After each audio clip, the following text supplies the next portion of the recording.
back sa ating YouTube channel mga kabuli. So for today's video mga kabuli, magdi-demo tayo ng fire extinguisher mga kabuli, kung ano ang dapat natin gawin kapag mayroong nasusunog or mayroong mga troubleshoot na dapat nating tulungan.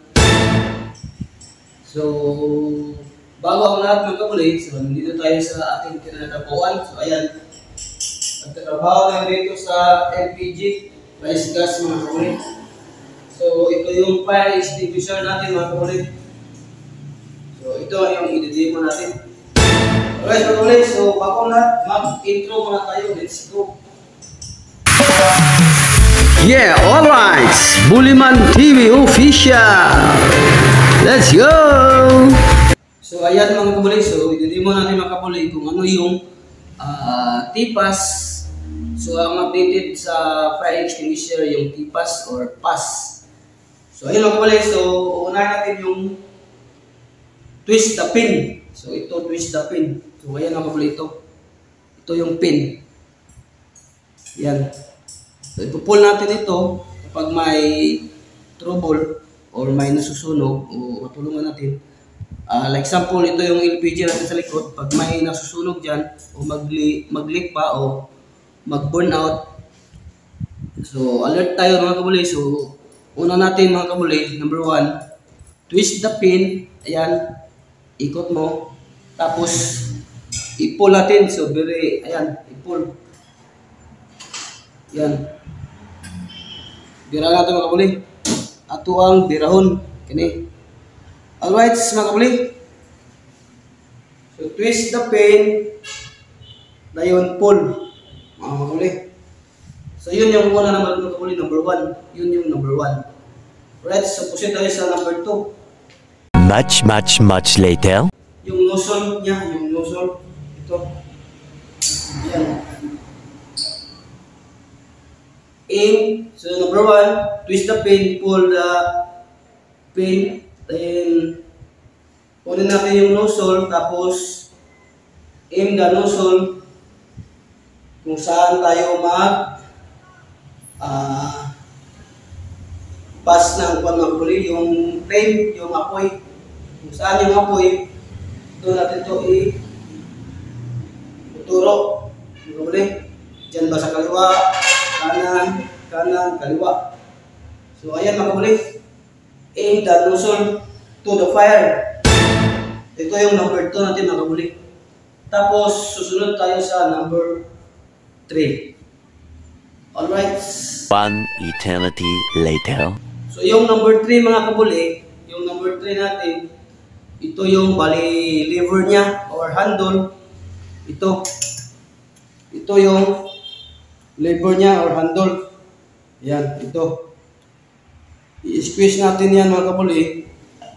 Ayan, hawakan natin. Tapos, di ba sa number 2 natin, number 3 natin mga kabuli, number 2, di ba naka-aim tayo sa ating nozzle, ito. Tapos ito, yung lever niya, so bali, i-press lang natin siya. Squeeze the lever and press the handle mga kabuli. Itutok sa apoy. Ayan. So yung number yan, yung number 3. Then tapos proceed tayo sa number 4 mga kabuli.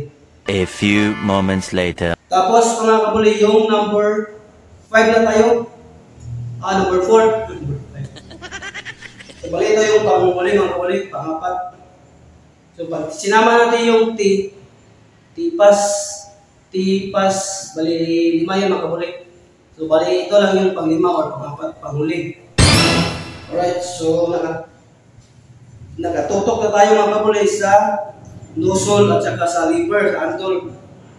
So itututok natin ito mga kabuli sa apoy. Kung ano, so saan yung target natin mga kabuli, yung malakas na apoy, yun yung itututok natin ito. Doon ito natin itututok.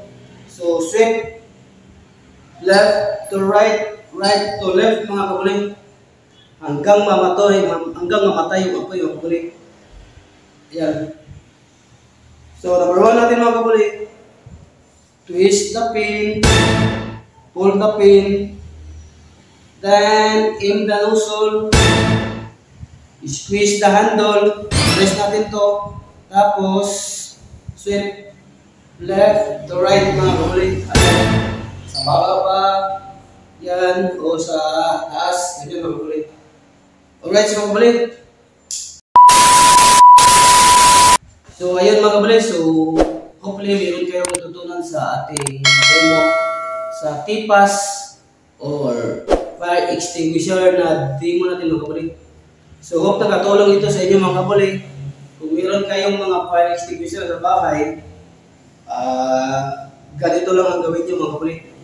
Twist the pin, hold the pin, aim the nozzle, squeeze the handle, press pa or pugitin mo, tapos sweep left to right, right to left, kung saan yung pinakadulo ng apoy mga kabuli or pinaka-main na dapat nating patayin.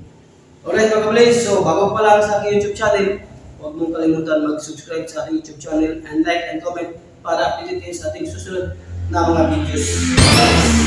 Bye bye, thank you for watching.